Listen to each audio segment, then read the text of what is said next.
Okay, hello again. So we wanted to do a follow-up interview between Rob Robles and myself. We both received some feedback that indicated people wanted to have better visuals showing what was being described in the original interview. So this time we will attempt to provide that. In the last video, I fairly randomly selected a small handful of images so as to have at least something visually related to Rob's YouTube channel to put in the video. But it could have caused some confusion as far as how it related to what was actually being discussed during the interview. So we will go ahead and begin. Hopefully you will see imagery on my screen, and Rob has the same ordered line of imagery on his interview. We'll conduct the interview by just allowing Rob to go through the images and describe what's being viewed, and I'll make the occasional remark, commentary, or pose any questions. Okay, Rex, in the last interview, the first thing that I kind of remember speaking about was what I called a Sasquatch village. Now, this was a group of structures that appeared suddenly near a campground right around June 1 of 2018. And on June 1, they weren't visible. They weren't there. And on June 30th, this entire village had been constructed. And so what we've done here is I've actually got pictures of what the village shows. The first image here is what I considered the central or the main structure of the village. And the title says largest structure in a central location. And what this is that you can see it's kind of a debris-type hut with areas for 3 large individuals to sleep. Now, you can't see it real well, but in the portion of the structure that's faced, you can see there's grass under there, and it's matted down where something has been laying on this grass under the front part of the village. Now, the next image down is the same structure from a little different angle, showing more the long, almost C-shaped outside perimeter of the structure. And you can see here that also there's a cavity underneath that section where there were some large individuals sleeping. The third one down is just kind of the exterior, and you can see where there's a tunnel or a gateway going in from the outside of this structure. Now, as I looked at this, I figured there were probably 3 adults and probably a few juveniles that were using this as a sleeping or a bedding area. Now, why do I think this is not made by humans? Well, primarily because very few, there were a few, but very few of these sticks were actually cut. Almost every one of them was hand broken, and they weren't cut with a saw or cut with an axe. They were just snapped. And the second thing, Sasquatches have a very peculiar way of building things that humans just don't do. And what they do is they will force a couple of sticks or poles together, but use the weight or the natural bend in one pole to hold in place or to hold up another pole. And that's very characteristic of what I see on what I consider Sasquatch structures. And in almost no case, in fact, I can't think of a case where I've ever seen that in what I consider a human-built structure. The human-built structures basically are usually poles. Almost in every case, they've been sawed or cut, equal length, very often similar diameter. Usually the branches have been stripped away, and they're either just laid up next to each other or they're tied off with some cordage. Now, once there's cordage, I personally don't think that Sasquatches really understand cordage. I think if there's some cordage or some knots in there, probably humans have gone in there and done some messing around, but I can't prove that. But this group of structures in particular, I don't think there was one knot in any of these structures holding anything in place, okay? There might be, but I don't remember seeing one. Now we're going to go down to the next photo, the 4th photo. This is a separate, very small structure, and it was right next to that large structure we were just looking at above, probably 15 feet kind of directly in front of it on the ground. And I view this as some structure that some juvenile had built of which to lay in.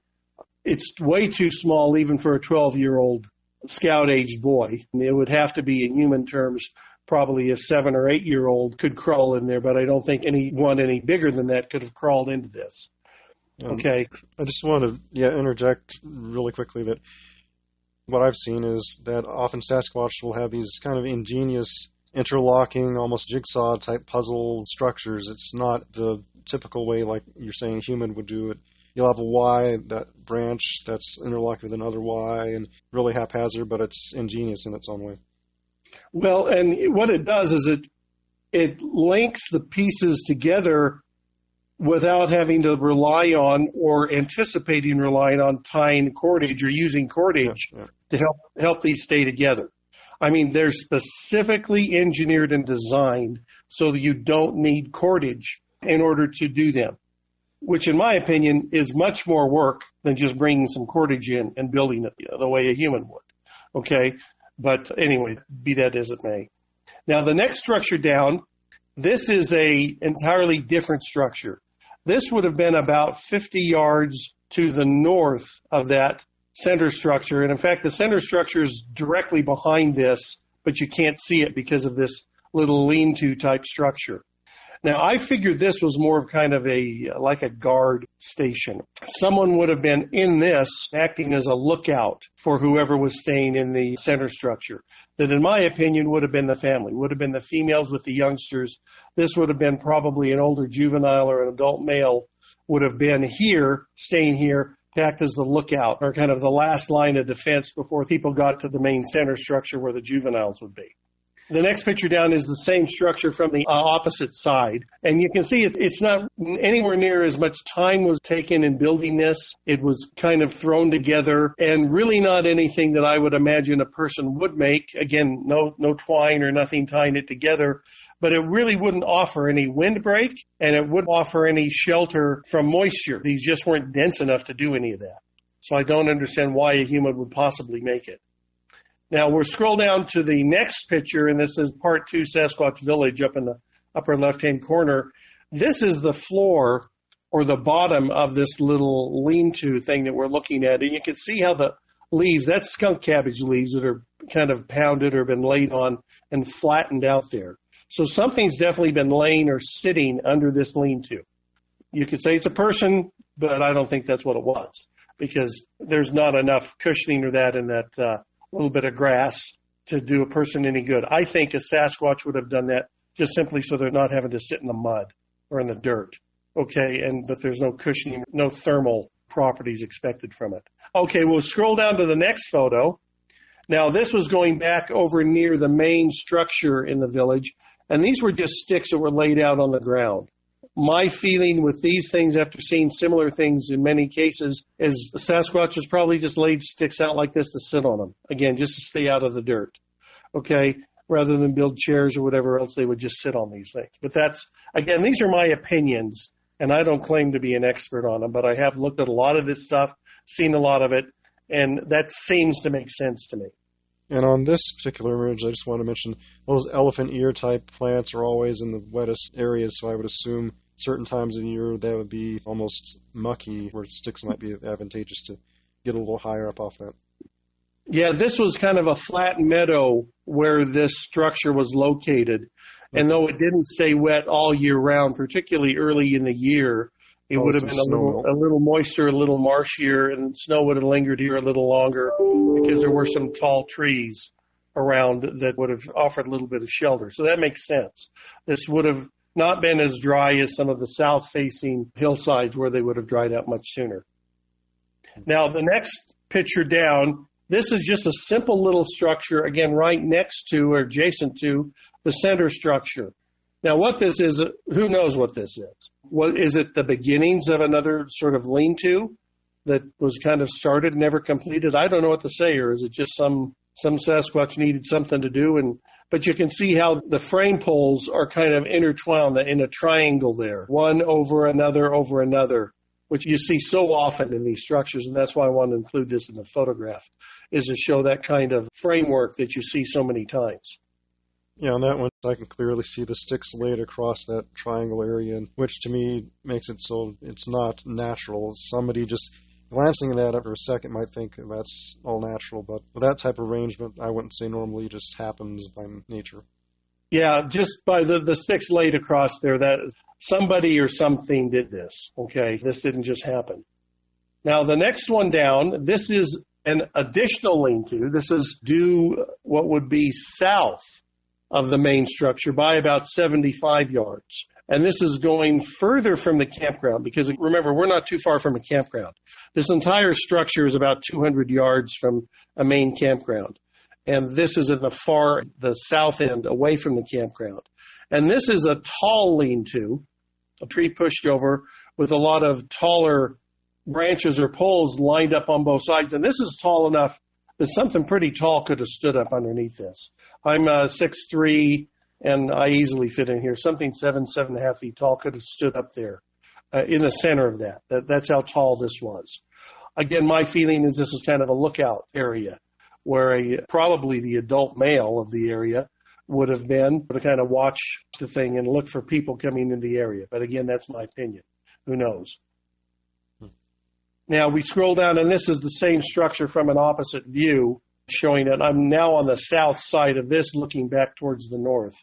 The center structure is further beyond this by about 75 to 100 yards, but you can't quite see it out there because of the brush and that in between. Now, the next photo down, this is a structure that predates the Bigfoot village. This is about 200 yards to the north, closer to the campground. And this is a structure that had been built the summer before, or the first time I saw it would have been the summer of 2017. And this is just a classic lean-to sort of thing. Now, the reason I say, again, this is probably Sasquatch and not people-built is, number one, there's no twine anywhere in this. And 95% of all those branches or poles or sticks leaning over the main branch are all broken. And there are a few that were cut in here, but not too many. If I remember, I only saw one or two that had been sawed or had been chopped. And the others appear that they've just been broken off and put into here. The other thing that's kind of interesting with this, which I see in these wigwam sort of structures like this, is at the far end, where it gets down low towards the ground, it always appears that they leave that open, or at least a peek out point where they can look out that far end of these things. And I've seen this in this, not only this structure here, but in many, many others. But this kind of predates the rest of the village. And I believe, Rex, you saw this. Is that correct? You saw this structure. Right. Do you remember? Yeah, I do. I've seen this probably 2 or 3 times, and I know there's this one a lot of Sasquatchers are familiar with, and they've featured it in their videos more so than some other ones because it's been there a while. One other thing I'll mention briefly is another, at least to me, indication that this could be Sasquatch is it seems like they always put larger supplemental branches that aren't really something a human would do. It just kind of there, for instance, to see the large one in front on this one, just kind of hanging up there higher, and then behind it there's some more branches that are just kind of randomly laid back in the tree trunks there, just kind of surrounding the area, and that seems to commonly be the case with these type of structures, at least in my experience. Yeah, I agree, and I've talked to a lot of people about that. It seems that in many of these structures that we find, there are just kind of inexplicable things from a human mind that are incorporated in the structures. A person's going to be pretty practical and not put anything in there that they don't really need or want, and spend a lot of time with some really large or heavy object or pole or something and put it in one of these things. But these Sasquatches, that doesn't seem to enter into their thinking. And this is just one of many times where some oddball thing is put in there, and who knows why. I have no idea, what or if there is a thought process, or just, it just happened to be laying down and they just put it in. I can't really say. Okay. Yeah, our idea of embellishment or decoration is not really that. I'm wondering sometimes if that's their idea of that. I don't know, but anyway, just a thought. Yeah, who knows? Since we don't really know how they think, we don't really know the behind that. What the reasoning is. Now, the next picture down, this is another framework of a structure that's right near the one just above this. And this has been there also a very long time, but a lot of people didn't tend to notice. It's up the hill from that structure. But you can see it's the same sort of thing. You've got these poles that are intertwined, one going over, under another. And if you really follow these poles around, you're going to see that in many cases here. I feel this was probably a lean-to sort of structure that had a lot of boughs or brush on it at some point. And I'm guessing they kind of abandoned it and took the brush somewhere else and, finished it off. Or maybe they just started building this and never finished it. I don't know what to say. But this did not fall there. Somebody or something built this, okay? You can't not intertwine those branches and poles like that. They don't just fall that way. Trees start falling down. That But I one, thought this was pretty fascinating. that one to me looks so precariously arranged in this particular photo. I'm assuming it might have been different at one time, like you're saying, but yeah, it seems almost like it shouldn't be standing. It's like it's a miracle just standing up. But anyway, just Oh, my yeah. perception on the photo there. No, I see that a lot. They'll have something bent, even though it's above it and it goes down below something, another branch, the pressure of that bend will hold things up or hold things in place many times that doesn't seem like it should. Also, the other thing you've seen, I know you've seen it, Rex, is that you'll see a tree that looks kind of like it just suspended in the air. Well, when you look at it, what they've done is they've wedged it in between two other trees so that it's held really tightly because it's just bound between two green growing trees, and it's held in place because it's so tightly wedged. It couldn't have fallen in and got that tightly wedged. You know, it had to be just jammed in there for that sort of thing to happen. Yeah, But I've anyway, seen things that are slightly bent to where they have to bend it to fit in there, and if it were straight on, then it would be a loose fit, but they had to bend it in there, and it's tight as can be, so yeah. what this is here, this is a screen. Now, if I remember, there were 4 or 5 of these built around the extreme periphery of the Sasquatch village. This one was on the far south, further south in that tall teepee that we just looked at just a few moments ago. And this one is really interesting to me. First of all, you've got a stick parallel to the ground, and in all these cases, it's wedged between two existing trees and very tightly wedged. So it's not just loosely sitting in there. It's really shoved in there tightly. And then there were some sticks or small poles lined up, and you can see they're lined up here. I had seen this structure a couple times, and a few times there are a lot more poles than other times. You know, I don't know if that's people or how they disappeared. This one is really interesting to me because there is a grass mat, or there's grass on the bottom of the structure that obviously a Sasquatch had been laying on. Again, I think to keep it out of the mud. Now, the reason I'm so interested in this grass matting like this, in that Albert Ostman, it's a well-known story in Bigfoot lore, was the Canadian miner that was looking, or I guess I should call him, he's looking for a gold mine up on off of Vancouver Island. And he was grabbed by a Sasquatch, stuffed in a bag, and hauled off after about an all-night-long walk, and lived with the Sasquatches for about 3 or 4 days. And he references how the place that they were sleeping had kind of a mat laying down, and he thought that it was woven grass or whatever else, and made into a blanket. Well, I've seen this several times, and this is actually the third one of these where we've seen this sort of thing. Though this isn't tied or woven together, it's laid there, and it may be how he remembered it. He may have remembered it actually as a blanket where it was just grasses that were laid down and then had been laid upon. But anyway, that's why I find that really interesting. I think if I remember right, that's the story. Isn't that the story where he offers the elder Sasquatch some chewing tobacco and then he finally makes his escape at that point? Is that the same story? Or? Yes, that's the same story. Yeah.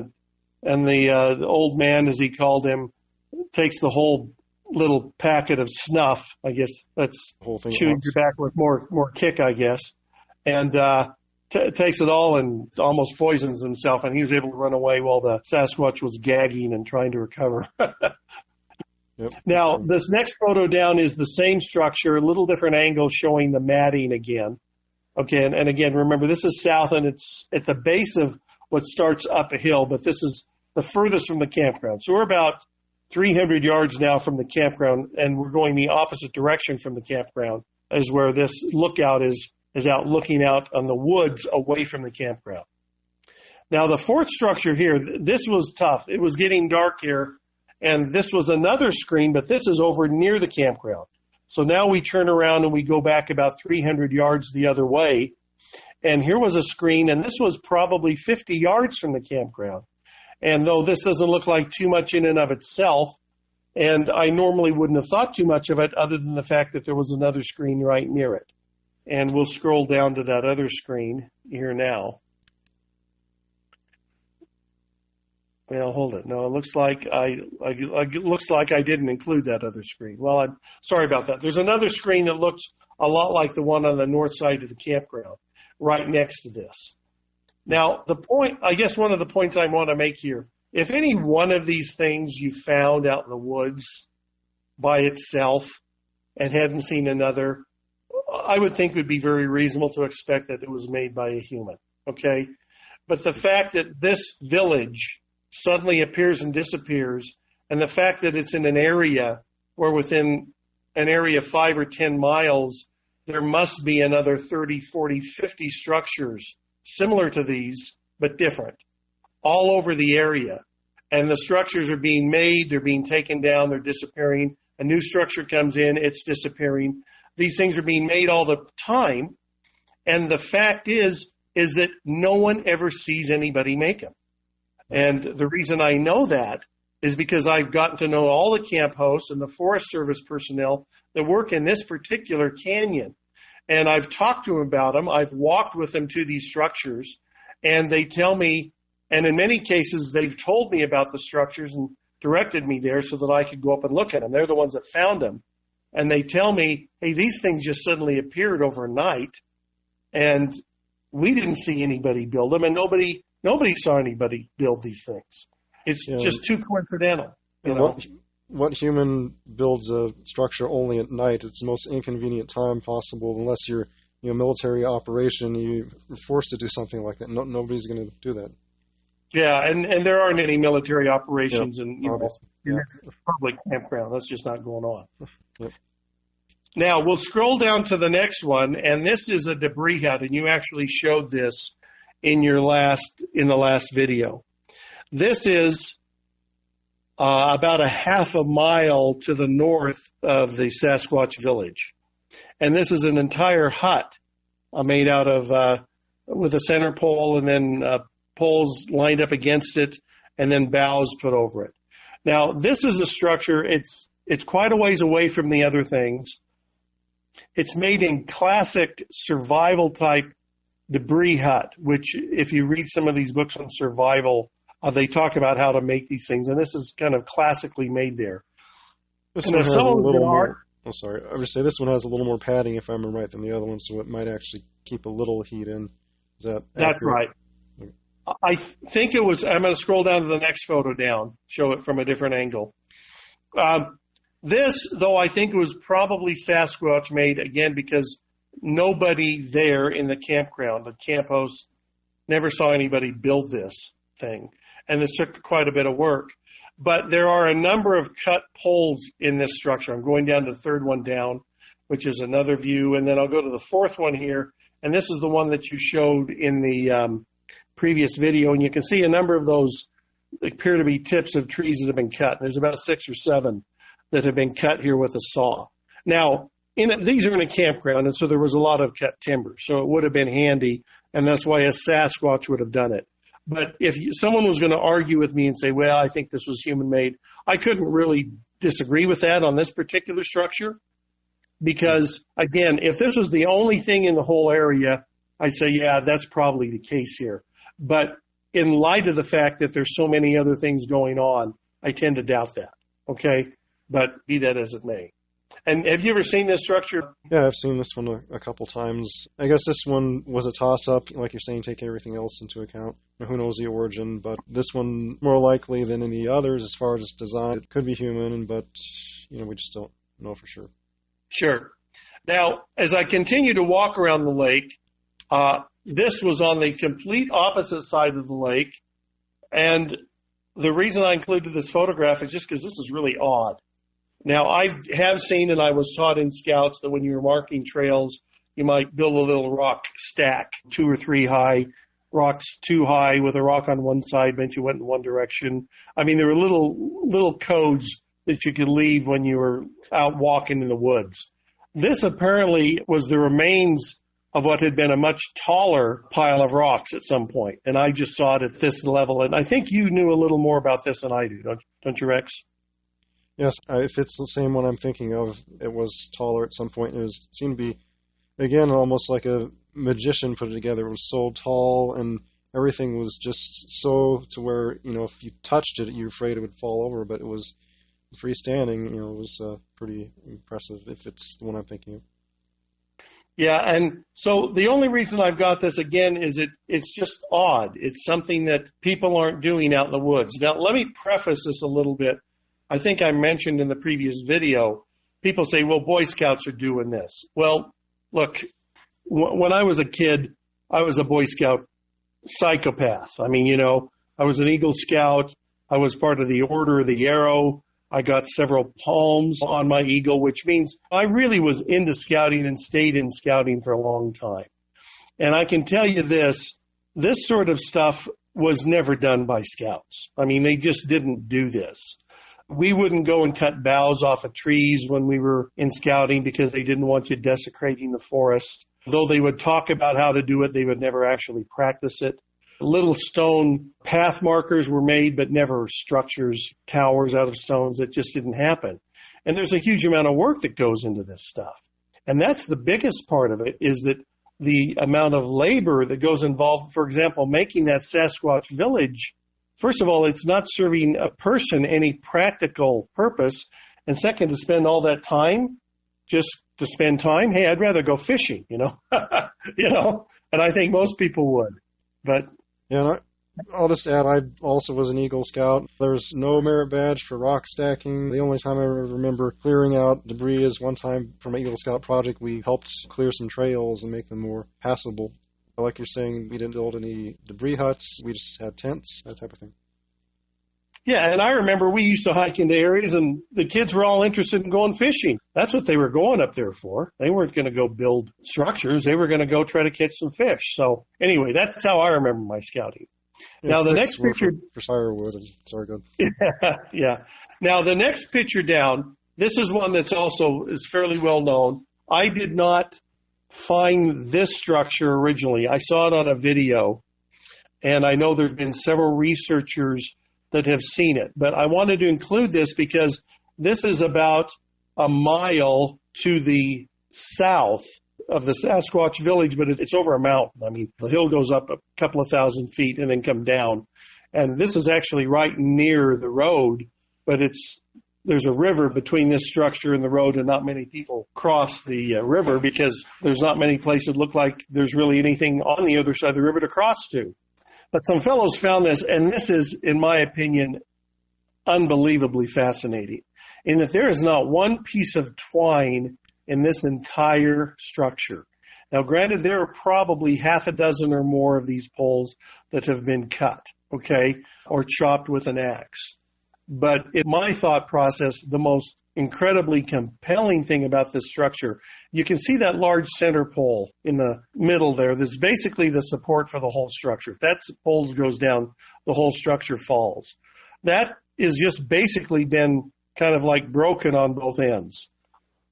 I mean, almost like chewed or not. It's just very odd. It hasn't been cut with a saw. I didn't see any axe chipping on it.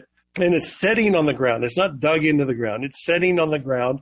And then you've got logs across the top that are set on top of it that literally, with the right kind of push, could push the whole thing over. I do not see any way in the world a human would put this kind of weight on such a precarious center support. And this would have to have been done by, this is not some kids. This has to be done with adults. You've got logs in here, a number of them that are probably well over 300 to 400 pounds. A tremendous amount of work would have gone into this. And this thing is really big. It's probably at the widest point, maybe 30 feet wide and 40 to 45 feet long. You could have slept 30 adult males in here. Yeah, I mean, granted, they'd be real cozy, but this is really, really big. You can't quite get the scale from just the little photo there, but and like you're saying, the main support, you can't see the top of it, obviously, but it's kind of pointed, and there's this little shelf, but somehow they managed to get all the weight, you look at it, is bearing on that thing, and it's just amazing it doesn't fall down, but it's really fascinating. A human would not have engineered this. A human would not have taken that kind of risk, because you'd have had to have an army of men building it, and would have put a real support on here. Now, on the other side of this, just on the outside of this, there's obviously a campfire that was made by humans. You have a ring of telephone-type poles. They're not quite that long, but big logs, and they're on top of tent stakes. Some tent stakes have been crossed in the ground. And then you have a center 50-gallon oil barrel that's been cut in half and used as a fireplace in the middle there. So on the exterior of this, clearly some people have built that, and that would have been done by humans. But this structure itself, nobody can convince me that people would have ever done this. And I don't know that people really could have done it. You know what I mean? Would have engineered this and gone to this kind of effort. I mean, this is a huge undertaking. Anyway, now I've got another view. Also beyond the scope of what humans could normally do or would do. Yeah. Now this is the view from the roadside, and you can see what they've done is they packed this side with boughs that basically blend this into the hillside. You can see this from the road, but you can't see it because it's camouflage like this. So I would say maybe 1 in 10,000 people that drive up this road ever notice anything is there, okay? And the only ones that probably really do notice it are people that have walked over here and seen this to begin with, and so they know that it's there to begin with.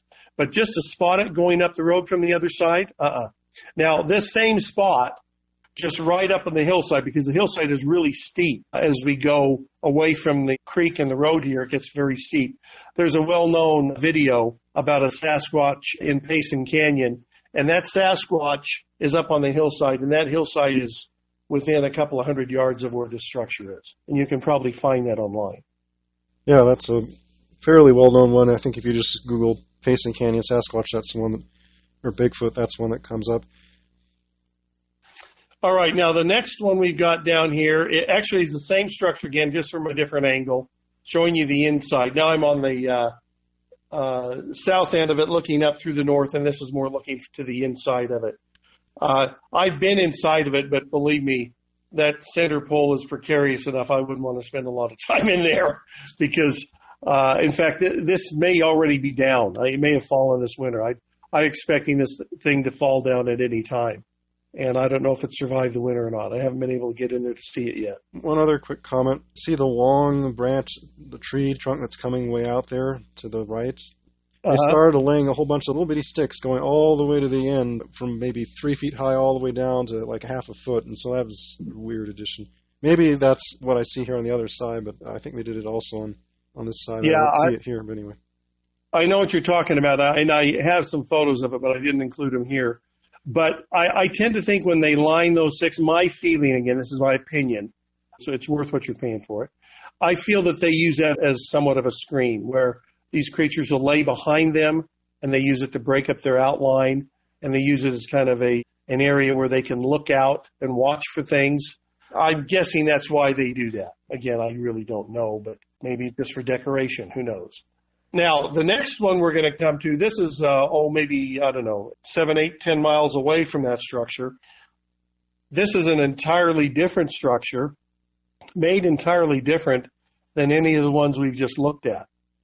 And this is more of what I would call a log cabin sort of structure, in that it's made almost like a cabin, and that you've got logs piled on top of each other.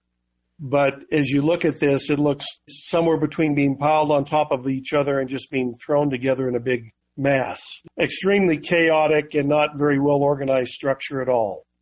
And I'll just kind of scroll around it. The first one, the second one here is one side. You can see this looks a little bit like a cabin if these logs are laid on top of each other here.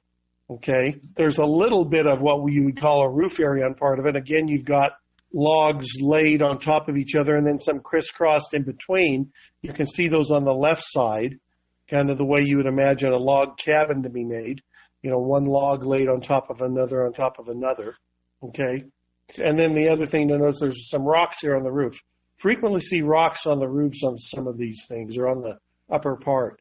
I don't know if it's to hold them down or if there's another reason for that or not, but you see that fairly frequently. And then this is I'm looking now from the south back up to the north. It's not exactly rectangular, it's a little oddball shape, so it's a little trickier to get around it than you would think. But you can also see how you've got the one section where you have a bunch of poles or sticks that rather than be on top of each other, they're piled vertically. Again, what's the reason for that? Well, is it possible that that's where the watcher, the creature that was assigned to look out for everybody else, is that where they stayed? I don't really know what to say about that, or maybe that was just the easiest, quickest way to build that portion. I don't know what to say. And if I remember right, didn't the campo say that this little upright structure was a later addition? I don't know how much time passed in between the two, but I think that one was... Yeah, the campos, which we both met, when the structure was first made, just the center portion was there, and this exterior portion with the vertical sticks sticking up in the air was added maybe a year or two after that. You know what I mean? Or suddenly appeared, is how he described it. Now, we'll scroll down to the next picture, and this is kind of a view of the inside, and what you can kind of see is the chaos on the inside. A human would want to build something to kind of have a nice place to get cozy and get kind of warm. This structure was not built so that you could really accommodate a roof. There weren't walls that are the same level. They're not square to each other. There's just a whole bunch of things, and they're just not designed that way. At least over the whole structure, you did see one place where some had been piled up. But the rest of it is really not designed to accommodate a roof. And a person, I can't imagine, would go to this effort to build a structure that wasn't going to keep them dry from wet and from snow. So I don't know that a person would build this, because why would he build it? Okay. Why would a Sasquatch build it? Well, I'm guessing that maybe because they're heavy body fur, that the wet doesn't bother them as much as the windbreak. And they're building it more to be a windbreak for themselves than to keep the snow or the rain off of them. But that's, again, my opinion. I don't know if that's right or not. Now, we'll scroll down to the next one. This is another view of the north end. And you can see this huge tree that's laid across the top. Here's another thing that people just wouldn't do. You've got all different size of logs in here, but then you have this one tree that's got to be a 2,000 or 3,000 pound tree laid across the top. And the tree is clearly 40 feet long, if we take the view the whole length of it, 40 feet from one length to the other, and it's on top of the structure. So, again, why would a person haul this in there? And it didn't apparently fall. It's so huge, had it fallen on this structure, it would have just completely annihilated and blown the structure up. So it obviously had to be laid on top of there or set on top of there. I'd like anyone to tell me why anything would do that, but that's the way it is. Yeah, it seems like they always have like very large and small just mixed together, and that's a prime example of that. Yeah, I don't think a human could move that without heavy equipment, really. Yeah, and just inexplicable. And then, obviously, this is in a spot where there's been no heavy equipment. Utah's pretty dry.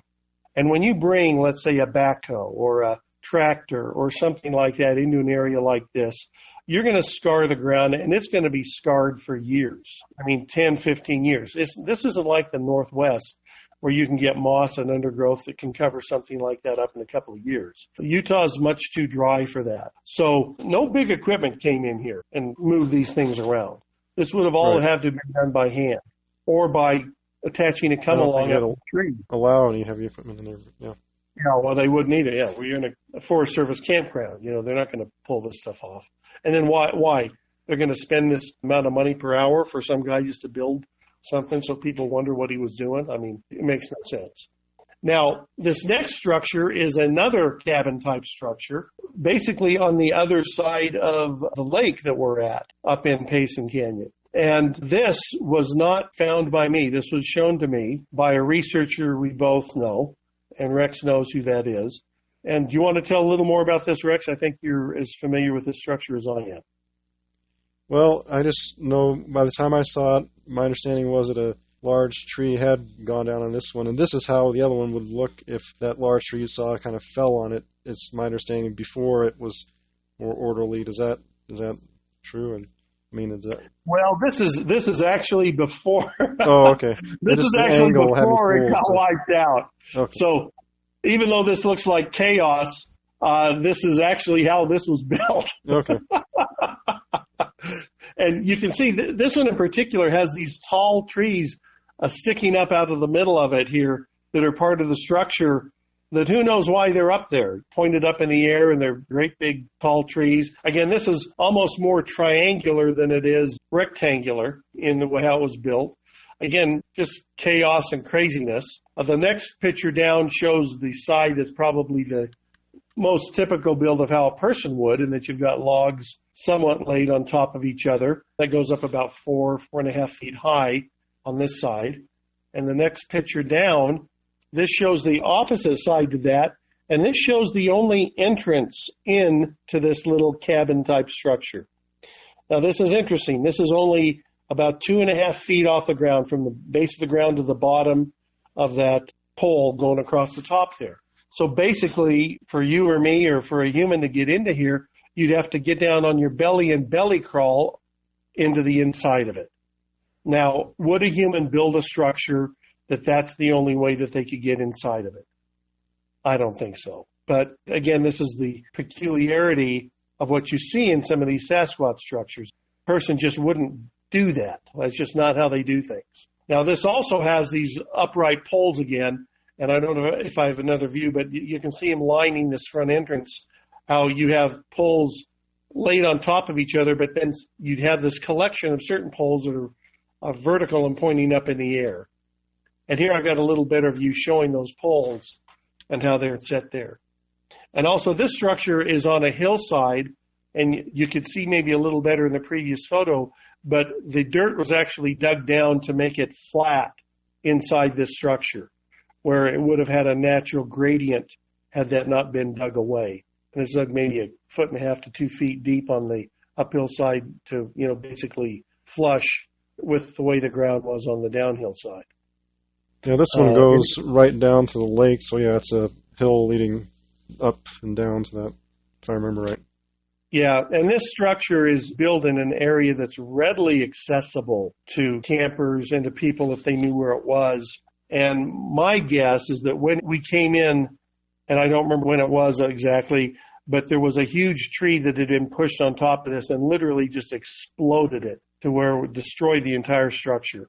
My feeling is that there are probably so many people going in here and looking at these Sasquatch creatures got tired of this and pushed this down to destroy it, saying, hey, leave us alone or leave this alone.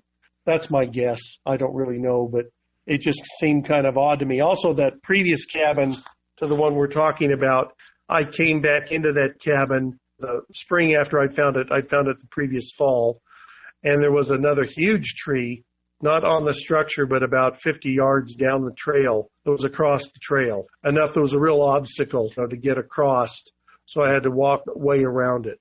And I know that Rio had spoken many times how he'd gone into areas and had trees and that and moved into entrance areas, blocking his access or other people's access to get into an area once he'd found an area. And I've even seen one Sasquatch area where it's a human camp, and they pulled out a big tree in front of the human camp so they couldn't easily camp there. So, yeah, it's commonly done to block trails and access.